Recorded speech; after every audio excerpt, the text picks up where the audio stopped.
नमस्कार। पिछले कुछ समय से बहुत सारे लोग क्रिप्टो करेंसी और स्पेशली बिटकॉइन में इन्वेस्ट कर रहे हैं और धीरे धीरे बिटकॉइन में डील करने वालों की संख्या बढ़ती जा रही है। तो ऐसे में ये सवाल बहुत सारी जगह से बहुत सारे लोगों के द्वारा पूछा जा रहा है कि ये क्रिप्टो करेंसी बिटकॉइन में डील करके जो भी प्रॉफिट या लॉस होता है, इस पे इनकम टैक्स की क्या पोजीशन बनेगी। तो कोशिश करेंगे इस डिस्कशन में इस सवाल का जवाब ढूंढने की।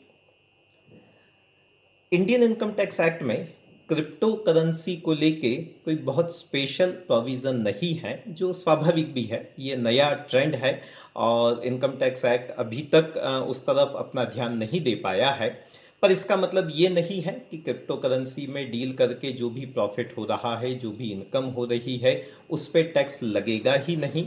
क्योंकि किसी भी तरह की इनकम अगर उसके लिए कोई स्पेसिफिक एग्जम्पशन एक्ट में नहीं है, तो वो इनकम टैक्सेबल तो होती है। तो अब सवाल ये आता है कि अगर ये क्रिप्टो करेंसी से होने वाली इनकम टैक्सेबल है, तो ये किस तरीके से, किस हेड में, किस रेट से टैक्सेबल मानी जाएगी।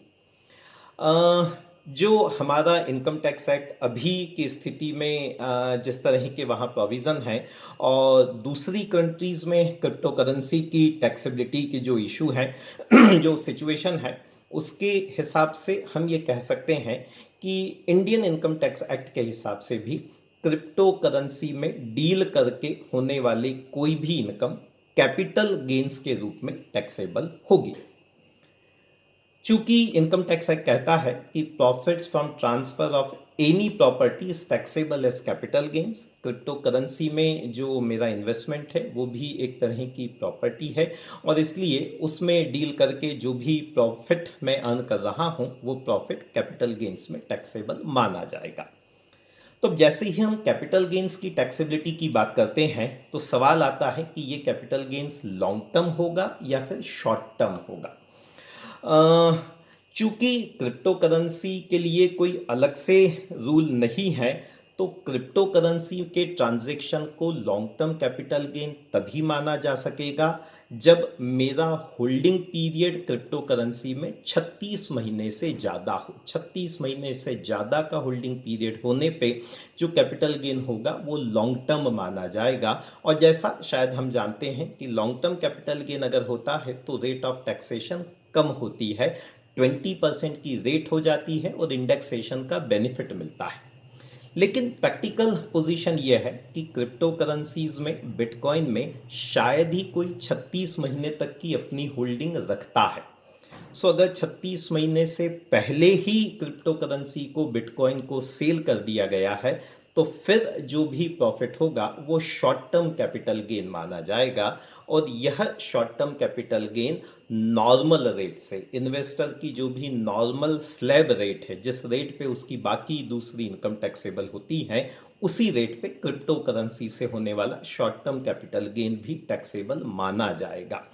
शेयर मार्केट से, सिक्योरिटीज़ में डील करके अगर मुझे कोई शॉर्ट टर्म कैपिटल गेन होता है, तो वो एक स्पेशल 15% की रेट से टैक्सेबल होता है। पर चूंकि क्रिप्टो करेंसीज सिक्योरिटीज़ नहीं है, इसलिए उनसे होने वाला short term capital gain normal slab rate से ही टैक्सेबल होगा। और इसके साथ में अब एक छोटा सा सवाल और ये आता है कि क्रिप्टो करेंसी में डील करके प्रॉफिट की बजाय अगर लॉस हो जाए तो क्या होगा। नेचुरली जब भी कोई ट्रांजैक्शन होता है तो प्रॉफिट के साथ साथ लॉस की पॉसिबिलिटी भी होती है। सो अगर क्रिप्टो करेंसी के ट्रांजैक्शंस कैपिटल गेन्स में टैक्सेबल हैं, तो इससे होने वाला लॉस भी कैपिटल लॉस माना जाएगा। इनकम टैक्स के रूल के हिसाब से अगर कैपिटल लॉस के नेचर का कोई ट्रांजैक्शन है, तो इस लॉस को फिर मेरी किसी दूसरी इनकम से मैं एडजस्ट नहीं कर सकता हूँ। कैपिटल लॉस को सिर्फ कैपिटल गेन्स से ही एडजस्ट किया जा सकता है।